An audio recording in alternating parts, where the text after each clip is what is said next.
به نام خداوند بخشنده و مهربان، عرض سلام احترام دارم خدمت همه شما دوستان عزیز. امیدوارم جور صحتمند سر حال باشید. بازم شما را خوش آمدید میگیم به سرویس آموزش این ساعت از بلک فایت کمپانی و نیور د بلک فایترز. دوستان عزیز، بازم شما رو با خود داریم در قسمت CMD کمند در داخل ویندوز 10. امیدوارم که پای کمی ترتون نشسته باشین تا با هم دیگر کار کنیم.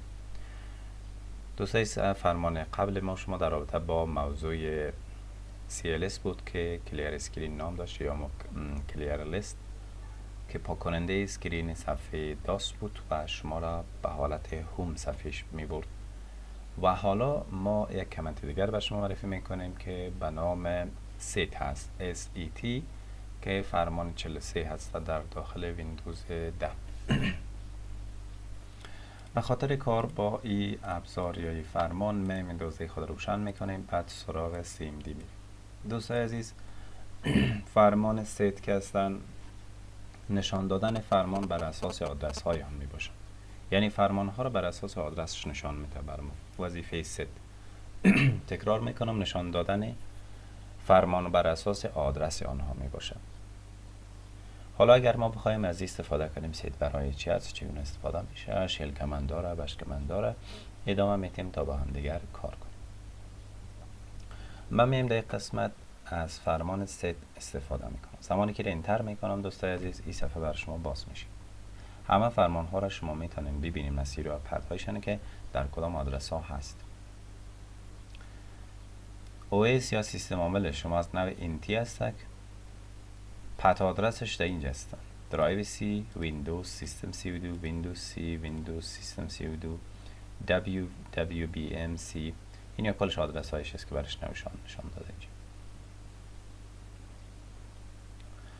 کدام اکسیژن ها در داخل ویندوز کار میشه؟ خب سعی کنید در این قسمت پاتریکس نشان داده کام است، ایگزی است، بعد از CMD است. حتی پسند CMD تا هنوز شاید نشنیده باشین. VB که مربوط به ویژوال بیسیک هستن، VB است، جاوا اسکریپت است، جاوا اسکریپت XH هستن، EX جاوا اسکریپت هستن، فلش هستن و غیره. این اکستنشن ها در داخل ویندوز شناسایی شده است. ببین چقدر جالب بر شما اینجا گفت. ویندوز که شما اینستال کردین از نوع پروسسورش AMD 64 بیتی است. پروسسوری که مثلا شما اینجا استفاده میکنین با فامیلی چند است؟ از نوع انتل i364 فامیلی 6 مدل اینقدر و کورایش هم 7 هستن و فلان. با کدام لیول از انتل یا شرکت قرار داره؟ با لیول 6 است، اکسپورت شده بر ما. سعی کنه همه ایشان است کرده اینجا. قابل شناسایی x86 هم داره که شما میتونید پروگرام فایلش هم مشاهده کنید که پروگرام فایل ها شما آشنایی دارین در درایو سی. اینجا نشست پروگرام فایل x86. این کلش براتون نشان داد. فرمان بسیار جذاب، فرمان بسیار توانایی است. حتی نشان میده که این ماژولی که شما اینستال کردین در کدام از سیستم ها بارگذاری شده. شما میتونید ببینید اینجا در درایو سی به نام درایو سی، بعد از اون در اینجا ویندوز، ادمین، اپدیت ها، لوکال، تمپ، فایل های تمپ بر شما نشان داده در کجا هست. خیلی مثلا اینجا شما میتونید ببینید فعلا در یوزری که شما قرار داره اینجا نوشته کرده که یوزر فول کدامش است. فعلا ادمنستریتور است، همونطور که شما مشاهده میکنید فعلا روی یوزرتان ادمنستریتور است. یعنی زمانی که اینجا من کلیک میکنم اینجا شما ببینید به نام ادمنستریتور یوزر داره اینجا. قشنگ اینجا براتون نشان میده. فعلیت شما فعلا هوم فولدر دان در کجاست؟ نوشته کرده در داخل ویندوز است. فعلا این فرمان ست است بچه‌ها. ست فرمان بسیار قدرتمندی است که تمام فرمان ها رو بر اساس آدرس نشان میده و ما شما پد آدرس های همه‌شون رو میتونیم که دسترسی پیدا برش بکنیم. پد آدرس یک فایل دیگه هم داشتیم مدلش که اگه من اشاره میکنم dir/al و زمانی که انتر میکردم پد آدرس ها رو در این قسمت هم بر من نشان میده که میتونستم از اینجا هم دسترسی پیدا کنم با فایل هایی که مربوط هست با هر فایلی که دوست داشته باشه میشه پیدا کنم. از جمله درسی که من اونجا کار کردم براتون موضوع کوکی بود که براتون آدرس کوکی هم دادم که در کجاست. پس فرمان ست که شما فهمیدیم که برای چی استفاده میشه. حالا اگر دارای آپشن باشه که ما بش لاینش کار باشین شیل کمندش کار کنیم، باز ما از فرمان دیگه استفاده میکنیم که فرمان 44 هست.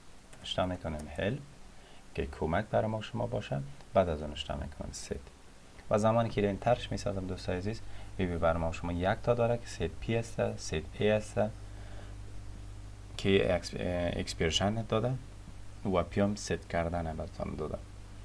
که شما میتونید از فرمان ازی دسترسی پیدا کنین با این. بدانه وریبل داره که شما یک پی دارین یکی هم ای دارین که اینجا براتون نشان داده. با زدن کلیک اسپیس در کیبورد شما میتونید بیشتر معلومات درباره با موضوع از استیت آشنایی حاصل کنید. ببینین که در این قسمت شما مور آپشن ها را دارین و میتونید شما بیشتر دربارش هم کار کنید.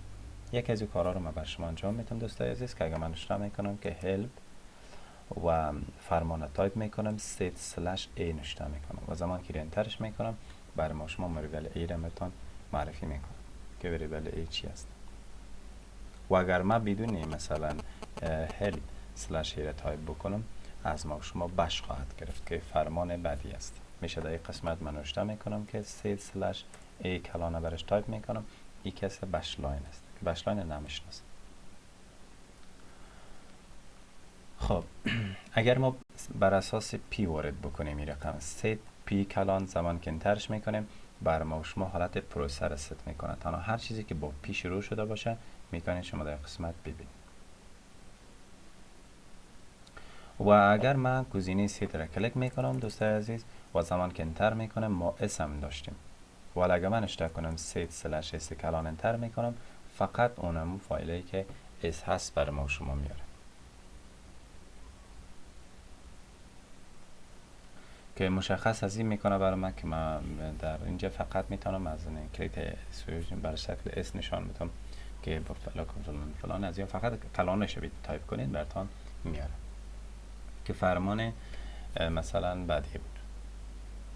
و اگر من فرمان بعدی رو براتون یاد بدم که set/a خرد نوشته کنم که لیست کردن مسیرهایی که حرف اول نشان با a شروع میشه. من میام در قسمت نوشته میکنم set این دفعه a خرد نوشته میکنم انتر میکنم مسیرهایی که با a شروع میشه a و a. فرمان بعدی که مثلا با فرمان 46 رو میگه که لیست کردن مسیرهایی که حرف اول آنها با دی باشه که set اگر من نوشته کنم با دی و زمان که انترش میکنم ببین مسیرهایی که با دی شروع شده. فرمان 47 لیست کردن مسیرها که حرف اول آنها ای باشد.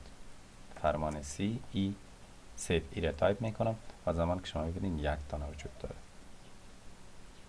فرمان بعدی که مثلا نوشته میکنیم در یک قسمت از ست کردن مثلا پی بود و زمان که انترش میکنم فقط کلش یک چیزی که با پی شروع میشه پروسه میشه براتون نشان میده. این فقط در فرمان سی قابل اجراست. و اگر من نوشته میکنم دی آی آر اینجا ببین با هر چی شروع شده و اگر من در قسمت نوشته میکنم که دی آی آر set با چی شروع شده با دی زمان که انترش میکنم کدام فایل بر من رن نمیکنه. یک دایرکتری اینجاست که بعد من استرکتور یک دایرکتری اینجاست. و اگر من نوشته میکنم در قسمت dir/set و اینجا نوشته میکنم که پی باشه یا چی باشه دی اف باشه و زمان که انتر میکنم باشم اینجا میبینیم بش لاین است و فرمان بر ما کامل نمیشه.